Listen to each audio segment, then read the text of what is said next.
Viewers, എല്ലാവർക്കും ദിജോസ് വേൾഡിന്റെ പുതിയൊരു വീഡിയോയിലേക്ക് സ്വാഗതം. ഞാൻ ഈ പറയുന്ന രീതിക്ക് 2 ടൈപ്പ് വേദനകളും അതുപോലെ ഈ പറയുന്ന രീതിക്ക് നിങ്ങൾക്ക് പറയുന്ന ഭാഗത്തെ ചൊറിച്ചിലും അനുഭവപ്പെടുന്നുണ്ടെങ്കിൽ അതിനർത്ഥം പ്രഗ്നൻസി പോസിറ്റീവ് ആയെന്നുള്ളതാണ് കേട്ടോ. അപ്പൊ അതെന്തൊക്കെയാണ് ആ ബുദ്ധിമുട്ടുകളെന്ന് നമുക്ക് നോക്കാം. വീഡിയോ നമുക്ക് സ്റ്റാർട്ട് ചെയ്യാം കേട്ടോ. ഈ 3 വേദനകളും നമുക്ക് അനുഭവപ്പെടുന്നത് നമ്മുടെ വയറിലാണ്. ഈ വയറിൽ ഇംപ്ലാന്റേഷൻ നടക്കുന്നതിന്റെ ഭാഗമായിട്ട് ഒരുപാട് മാറ്റങ്ങൾ ഉണ്ടാവുന്നത് കൊണ്ടാണ് നിങ്ങൾക്ക് ഇത്തരത്തിലുള്ള വേദനയും അതുപോലെ ചൊറിച്ചിലും ഒക്കെ വയറിൽ അനുഭവപ്പെടുന്നത് കേട്ടോ. ഈ 3 ലക്ഷണങ്ങളും നിങ്ങൾക്ക് മാറി മാറി വരുന്നുണ്ടെങ്കിൽ നിങ്ങൾ ഉടനെ തന്നെ പ്രഗ്നൻസി ടെസ്റ്റ് ചെയ്ത് നോക്കണം. കാരണം എന്താണെന്ന് വെച്ച് കഴിഞ്ഞാൽ പോസിറ്റീവ് ആകാനായിട്ട് ചാൻസ് ഉണ്ട് കേട്ടോ. ഇതിൽ ഏറ്റവും ആദ്യത്തേതെന്ന് പറയുന്നത് പീരിയഡ്സ് വരാൻ പോകുന്നത് പോലുള്ള വേദനയാണ്. അതുപോലെ തന്നെ നമ്മുടെ വജൈനയിലും ബ്ലഡ് എവിടെയോ കെട്ടിക്കിടക്കുന്നുണ്ട്, അത് ഇങ്ങോട്ടേക്ക് വരുന്നില്ല. അങ്ങനെയുള്ള തരത്തിലുള്ള ഒരു വേദനയും അനുഭവപ്പെടുന്നു. ഇതെന്തുകൊണ്ടാണ് ഉണ്ടാകുന്നതെന്ന് നമുക്ക് നോക്കാം. ഞാൻ ഉൾപ്പെടെ ഒരുപാട് പേർക്ക് പ്രഗ്നൻസിയുടെ ആദ്യത്തെ സമയങ്ങളിൽ ഉണ്ടായിട്ടുള്ള ഒരു അസ്വസ്ഥതയാണിത്. കാരണം നമ്മുടെ യൂട്രസ് എക്സ്പാൻഡ് ആവാനായിട്ട് തുടങ്ങുമ്പോഴേക്കും മസിൽസ് അവിടെ സ്ട്രെച്ച് ആകാനായിട്ട് തുടങ്ങുന്നു. ഇനി നമുക്ക് പീരിയഡ്സ് വരുന്ന സമയത്ത് മസിൽസിന് അവിടെ കോൺട്രാക്ഷൻസ് ഉണ്ടാവുന്നു. ഇത് രണ്ടും സംഭവിക്കുമ്പോഴേക്കും നമുക്ക് ഉണ്ടാവുന്ന വേദന ഏകദേശം ഒരേപോലെ തന്നെയായിരിക്കും. പീരിയഡ്സിന്റെ ഫസ്റ്റ് ഡേ, അതായത് ആ ബ്ലീഡിങ് തുടങ്ങുന്ന ദിവസം, ആ സ്പോട്ടിങ് നമുക്ക് കണ്ടു തുടങ്ങുന്ന ദിവസം ഉണ്ടാകുന്ന വളരെ ചെറിയൊരു വേദന ഉണ്ടാവുമല്ലോ, ഇത് പീരിയഡ്സിന്റെ ആണെന്ന് നമുക്കറിയാം. അങ്ങനെയുള്ള രീതിക്ക്, അതായത് നമ്മൾ നോക്കുന്നതിന് മുൻപ് തന്നെ വേദന വരുന്നുണ്ട്, പീരിയഡ്സ് ആവാറായി അല്ലെങ്കിൽ പീരിയഡ്സ് ആയി എന്ന് നമ്മൾ ഊഹിക്കുന്ന തരത്തിലുള്ള ഒരു വേദനയുണ്ടല്ലോ, ഈ വേദനയായിരിക്കും നിങ്ങൾക്ക് റെക്കറന്റ് ആയിട്ട്, അതായത് തുടർച്ചയായിട്ട് പ്രഗ്നൻസി പോസിറ്റീവ് ആകുമ്പോഴേക്കും ഉണ്ടാവുന്നത്. അതുപോലെ തന്നെ വജൈനയിലും നമുക്ക് അതുപോലുള്ള സെൻസേഷൻ ആയിരിക്കും. ചോര വരുന്നുണ്ട് അല്ലെങ്കിൽ ചോര പോകുന്നതിന് മുൻപ് നമുക്ക് ഉണ്ടാവുന്ന വജൈനയിൽ ഉണ്ടാവുന്ന ഒരു വേദന ഉണ്ടാവുമല്ലോ, അതിന്റെ ആ ഒരു പോർഷനിലൊക്കെ ഇങ്ങനെയുള്ള ഒരു വേദനയായിരിക്കും നിങ്ങൾക്ക് അവിടെ പ്രഗ്നൻസി പോസിറ്റീവ് ആകുമ്പോഴേക്കും അനുഭവപ്പെടുന്നത് കേട്ടോ. ഈ ഒരു വേദന നിങ്ങൾക്ക് തുടർച്ചയായിട്ട് വരുന്നുണ്ട്, പക്ഷെ ബ്ലീഡിംഗ് ഒട്ടും തന്നെ ആകുന്നില്ലെങ്കിൽ മസ്റ്റായിട്ട് നിങ്ങൾ പ്രഗ്നൻസി ടെസ്റ്റ് ചെയ്ത് നോക്കണം. കാരണം പോസിറ്റീവ് ആകാനായിട്ട് ചാൻസ് ഉണ്ട് കേട്ടോ. എസ്പെഷ്യലി നമുക്ക് ഈ ഒരു വേദന വരുന്നത് നമ്മുടെ ഫസ്റ്റ് പ്രഗ്നൻസിയിലായിരിക്കും. യൂട്രസ് എക്സ്പാൻഡ് ആവാതിരുന്നിട്ട് അതിന്റെ മസിൽസ് ഒക്കെ ഒരു സ്ഥായി ആയിട്ടുള്ള ഒരു അവസ്ഥയിൽ നിന്നിട്ട് പെട്ടെന്ന് യൂട്രസ് എക്സ്പാൻഡ് ആവാനായിട്ട് അങ്ങനെ നമ്മൾ കൈ ചുരുട്ടി വെക്കുന്ന കൈ പ്രഷർ കൊടുത്ത് കൈ തുറക്കുമ്പോഴുണ്ടാകുന്ന ഒരു എഫക്റ്റ് നമുക്ക് ഉണ്ടാവുമല്ലോ, ഇതേ എഫക്റ്റ് തന്നെയാണ് നമ്മുടെ യൂട്രസിലും ഉണ്ടാകുന്നത്.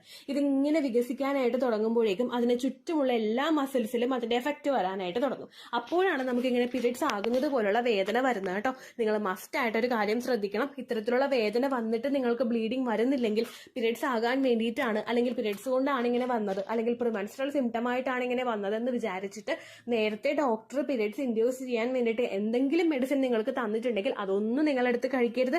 ഉലുവാവെള്ളം കുടിക്കരുത്, ഇഞ്ചി വെള്ളം കുടിക്കരുത്. അതുപോലെ പീരിയഡ്സ് ഇൻഡ്യൂസ് ചെയ്യാൻ വേണ്ടിയിട്ടുള്ള ഹെവി ആയിട്ടുള്ള വർക്കൗട്ട്സോ ഫിസിക്കൽ കോണ്ടാക്റ്റോ ഒന്നും നിങ്ങൾ ചെയ്യാനായിട്ട് പാടില്ല കേട്ടോ. കാരണം പ്രഗ്നൻസി ആകുമ്പോഴും നമുക്കിതുണ്ടാകും. അതിൽ അനുഭവപ്പെട്ട ഒരാളാണ് ഞാൻ, അതുകൊണ്ടാണ് ഇത്രയും കാര്യമായിട്ട് പറയുന്നത് കേട്ടോ.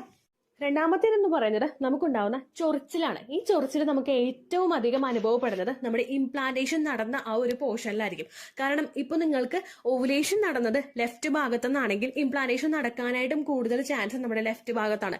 റൈറ്റ് ഭാഗത്ത് ഉണ്ടാവില്ല എന്നല്ല, ഏതെങ്കിലും നമ്മുടെ പൊക്കിളിന് ഇടതുവശത്തോ വലതുവശത്തോട്ടോ ആയിരിക്കും നമുക്ക് ഏറ്റവും ആദ്യം ഈ ചൊറിച്ചിൽ അനുഭവപ്പെടുന്നത് കേട്ടോ.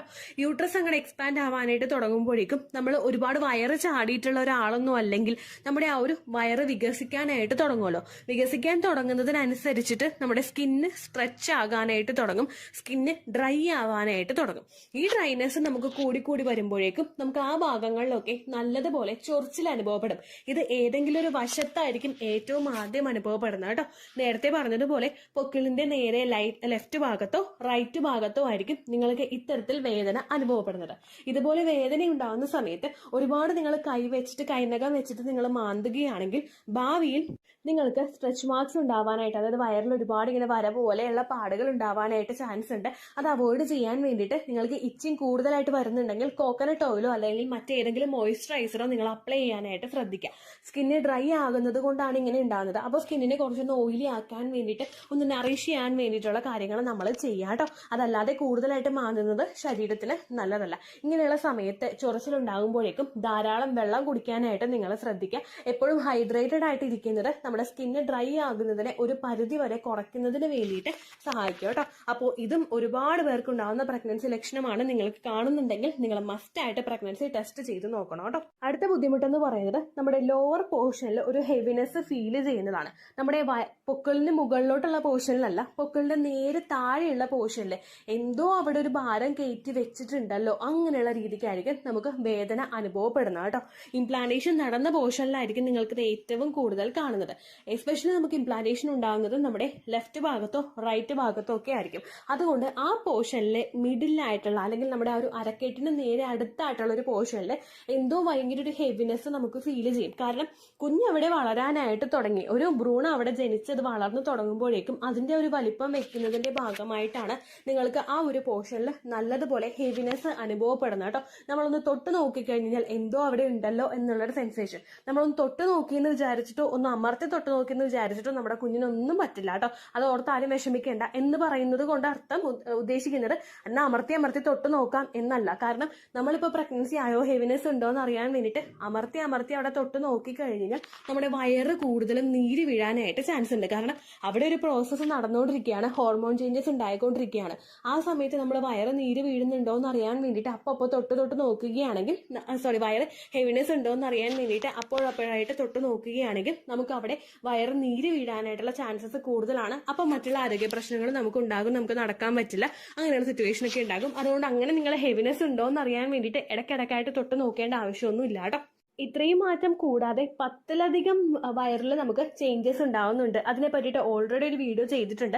10 early pregnancy stomach changes in റിജോസ് വേൾഡ് എന്ന് നിങ്ങൾ ഗൂഗിളിലെ സെർച്ച് ബാറിൽ ടൈപ്പ് ചെയ്യുകയാണെങ്കിൽ നിങ്ങൾക്ക് ആ വീഡിയോസ് ലഭിക്കുന്നതായിരിക്കും. കുഞ്ഞു വളർന്നത് വയറിലായതുകൊണ്ട് തന്നെ മെജോറിറ്റി മാറ്റങ്ങളും നമുക്ക് വയറിൽ ഫീൽ ചെയ്യാനായിട്ട് പറ്റും. വയറിൽ നമുക്ക് വേദന ഉണ്ടാകും, കുത്തുന്നത് പോലുള്ള വേദന ഉണ്ടാകും, കൊളുത്തി പിടിക്കുന്നത് പോലുള്ള വേദന ഉണ്ടാകും. ഇതൊക്കെ റെക്കറന്റ് ആയിട്ട് ഉണ്ടാകുന്നുണ്ടെങ്കിൽ എക്സ്പെക്ടഡ് പീരിയഡ് ഡേറ്റ് മിസ്സായതിനു ശേഷം 5 ദിവസമെങ്കിലും കഴിഞ്ഞിട്ട് രാവിലെ ആദ്യത്തെ യൂറിൻ എടുത്ത് നിങ്ങൾ പ്രഗ്നൻസി ടെസ്റ്റ് ചെയ്ത് നോക്കുക കേട്ടോ. അതിന് മുൻപ് നിങ്ങൾ യൂറിൻ എടുത്തു കഴിഞ്ഞാൽ നിങ്ങളുടെ ശരീരത്തിൽ ആ പ്രഗ്നൻസി HCG ഡിറ്റക്ട് ചെയ്യാൻ പാകത്തിനുള്ള ഹോർമോൺ അവിടെ ഇല്ല എങ്കിൽ നിങ്ങൾക്ക് നെഗറ്റീവ് റിസൾട്ട് കിട്ടാനായിട്ട് ചാൻസ് ഉണ്ട്, അല്ലെങ്കിൽ ഫെയിന്റ് ലൈൻ കിട്ടാനായിട്ട് ചാൻസ് ഉണ്ട്. അത് ഒഴിവാക്കാൻ വേണ്ടിയിട്ട് 5 ദിവസമെങ്കിലും നിങ്ങൾ കുറഞ്ഞത് വെയിറ്റ് ചെയ്യുക. ദെൻ രാവിലെ ആദ്യത്തെ യൂറിൻ എടുത്തിട്ട് നിങ്ങൾ പ്രഗ്നൻസി ടെസ്റ്റ് ചെയ്ത് നോക്കുക കേട്ടോ. വേറെ ഏതെങ്കിലും ഹോം മെയ്ഡ് ആയിട്ടുള്ള രീതിക്ക് നിങ്ങൾ പ്രഗ്നൻസി ടെസ്റ്റ് കിറ്റ് യൂസ് ചെയ്യുന്നുണ്ടെങ്കിൽ ഒരിക്കലും അതിനെ 100% നിങ്ങൾ ട്രസ്റ്റ് ചെയ്യാതിരിക്കുക. നിങ്ങൾ എപ്പോഴും മെഡിക്കൽ സ്റ്റോറിൽ നിന്ന് മേടിച്ചിട്ടുള്ള പ്രഗ്നൻസി ടെസ്റ്റ് കിറ്റ് ഉപയോഗിച്ചിട്ട് തന്നെ പ്രഗ്നൻസി ടെസ്റ്റ് ചെയ്ത് നോക്കുക കേട്ടോ. ഇത്രയേ ഉള്ളൂ വീഡിയോ. യൂസ്ഫുൾ ആയി കാണുമെന്ന് വിശ്വസിക്കുന്നു. യൂസ്ഫുൾ ആവുന്നുണ്ടെങ്കിൽ ലൈക്ക് ചെയ്യുക, ഫ്രണ്ട്സിനൊക്കെ ഷെയർ ചെയ്ത് കൊടുക്കുക കേട്ടോ. എന്തെങ്കിലും സംശയം ഉണ്ടെങ്കിൽ നിങ്ങൾ കമന്റ്സിൽ ചോദിക്കുക. പണ്ടത്തെ വീഡിയോയ്ക്ക് കമന്റ്സ് ഇടുന്നവർക്ക് റിപ്ലൈ ലഭിക്കുന്നില്ലെങ്കിൽ ലേറ്റസ്റ്റ് ആയിട്ട് ഞാൻ ഏത് വീഡിയോ ആണോ അപ്ലോഡ് ചെയ്യുന്നത് അതിന് താഴെ കമന്റ് ഒന്ന് കോപ്പി പേസ്റ്റ് ചെയ്യാനായിട്ട് ശ്രദ്ധിക്കുക കേട്ടോ.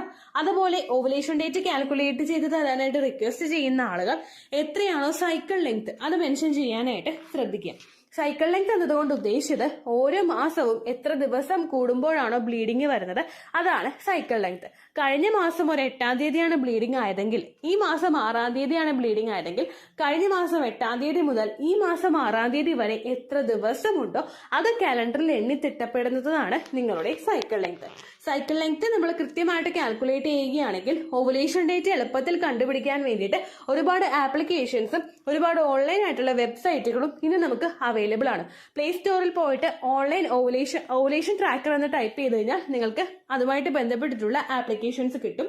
അത് പറ്റുന്നില്ല എങ്കിൽ ഗൂഗിളിൽ പോയിട്ട് ഓൺലൈൻ ഓവുലേഷൻ കാൽക്കുലേറ്റർ എന്ന് ടൈപ്പ് ചെയ്ത് കഴിഞ്ഞാൽ അതുമായിട്ട് ബന്ധപ്പെട്ടിട്ടുള്ള വെബ്സൈറ്റുകൾ നിങ്ങൾക്ക് കിട്ടും. അതിൽ നിങ്ങളുടെ ലാസ്റ്റ് മന്തിലെ മെൻസ്ട്രേഷന്റെ ഡേറ്റും ഒപ്പം ഞാൻ ഈ പറഞ്ഞ രീതിക്ക് നിങ്ങൾ കാൽക്കുലേറ്റ് ചെയ്യുന്ന സൈക്കിൾ ലെങ്ത്തും എൻ്റർ ചെയ്ത് കൊടുക്കുകയാണെങ്കിൽ നിങ്ങൾക്ക് കൃത്യമായിട്ട് ഓവുലേഷൻ ഡേറ്റ് കണ്ടുപിടിക്കാനായിട്ട് സാധിക്കും. ഫെർട്ടൈൽ ടൈം പീരീഡും നിങ്ങൾക്ക് കിട്ടും. അതായത് എത്ര ദിവസം മുതൽ കോണ്ടാക്ട് ചെയ്ത് തുടങ്ങിക്കഴിഞ്ഞാൽ നിങ്ങൾ പ്രഗ്നന്റ് ആകും എന്നുള്ളൊരു ഡേറ്റും നിങ്ങൾക്ക് പ്രോപ്പറായിട്ട് കിട്ടും കേട്ടോ. ഇത് കാൽക്കുലേറ്റ് ചെയ്യുന്ന സമയത്ത് സൈക്കിൾ ലെങ്ത് കാൽക്കുലേറ്റ് ചെയ്യുന്ന സമയത്ത് നിങ്ങളുടെ ആ ഒരു കലണ്ടറിൽ നോക്കി തന്നെ നിങ്ങൾ കാൽക്കുലേറ്റ് ചെയ്യുക. പല മാസങ്ങളിലും 30-31 ദിവസമുണ്ട്, അതുകൊണ്ടാണ് അങ്ങനെ പറഞ്ഞത്. ഒപ്പം നിങ്ങൾക്ക് ബ്ലീഡിങ് തുടങ്ങിയ ദിവസത്തിന് വേണം നിങ്ങൾ ഡേ 1 ആയിട്ട് എടുക്കാൻ വേണ്ടിയിട്ട്. സ്പോട്ടിങ് തുടങ്ങിയ ദിവസത്തിനെ, അതായത് ചെറുതായിട്ട് ഡിസ്ചാർജ് പോയി തുടങ്ങിയ ദിവസത്തിനെ നിങ്ങൾ കൺസിഡർ ചെയ്യേണ്ട ആവശ്യം ഇല്ല കേട്ടോ. അപ്പൊ ഇത്രയേ ഉള്ളൂ വീഡിയോ. അടുത്തൊരു വീഡിയോ ആയിട്ട് നമുക്ക് വീണ്ടും കാണാം. ബൈ.